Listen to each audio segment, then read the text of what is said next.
All right, it's November the 5th. Today we just did two simple things.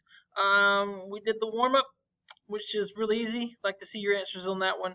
And then we also did the American Revolution study guide, which looks just like this. So you can pause the video or just do it as I'm going through it. It is your study guide for the test tomorrow. You need to know everything that is on this. And if you do, you'll be able to pass the test. No worries. So I'm just going to go through each of these real quick, and then yeah, you can pause it whenever if you need to, and you can get the study guide. Make sure that you turn it in, and this is a great place to start and end for your test review, which your test will be tomorrow, Friday, November the 6th. So Lexington and Concord was the first battles of the American Revolution. You can't forget that it also happened in 1775. It proved that the Americans weren't just willing to fight for their freedom, but they were willing to die for their freedom. And of course, you had that the thing they call shot heard around the world, not necessarily because there was a gun that you could literally hear across the world, but that it was, people were talking about it. Then the Declaration of Independence that was signed on July 4th, 1776. Thomas Jefferson wrote it, and the main reason why, number one, he had a good way with words, and number two, he was from the state of Virginia, and Virginia was the most powerful state during that time, or colony, then state after they signed it. And in it, he mentioned of unalienable rights. Now, unalienable rights are rights given by the Creator or God. You get them when you're born, you get them because you're a human, and of course, the three examples that he gave in the Declaration of Independence were life, liberty, and the pursuit of happiness, and those are unalienable. In other words, they cannot be taken away from you. And then he started to list all the complaints, and we call them grievances: taxation without representation, taxation without our consent, quartering acts, Townsend Act, Stamp Act, all that, all those acts. And then you also need to know the first person to signed it real large.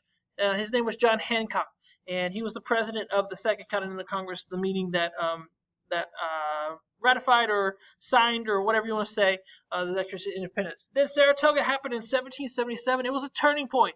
Why was it the turning point? Because that victory helped convince European nations, mainly France and Spain, to join the United States. You got to know that Saratoga is the turning point, and you got to know why.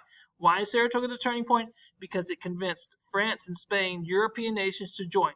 Winter at Valley Forge happened between 77 and 78. 2,500 men died because of disease, cold, starvation, but at the end of it, they became better from it. You can't forget that George Washington, he was there at Valley Forge, but the main thing you need to remember about Washington was his role in the war. He was the commander of the army. The Continental Army. Yorktown's the last major battle of the American Revolution. Cornwallis gave up his army of 8,000 men to Washington, and the war was pretty much done there. But as you can see, it's the last major battle. That doesn't mean that all the battles stopped, but that was the last major battle. And the commander of Cornwallis, he had to give up his men because they surrounded Yorktown. Then you got the Treaty of Paris, 1783. Basically, the biggest thing you need to know about that is England had to say 100% that the United States was free and independent from England, and they are a brand new nation. And then you got these causes, which would turn into grievances. The one that my last class did, they said the Tea Act, the Quartering Act, that's very important. Townsend Act, Sugar Act, and of course taxation without representation. James Armistead was the African American slave who served as a spy for the Americans. You need to know kind of about him. John Paul Jones, he is two words, the Navy guy. Anytime you see him, it'll probably mention him being a part of the Navy or at least battles overseas. And then Benjamin Franklin was the man who helped France join the war after the Battle of Saratoga. So make sure you get the study guide done. There's plenty of opportunity for you to pause it and all that good stuff. We'll see you tomorrow. Don't forget, it's going to be a test. Only 12 questions.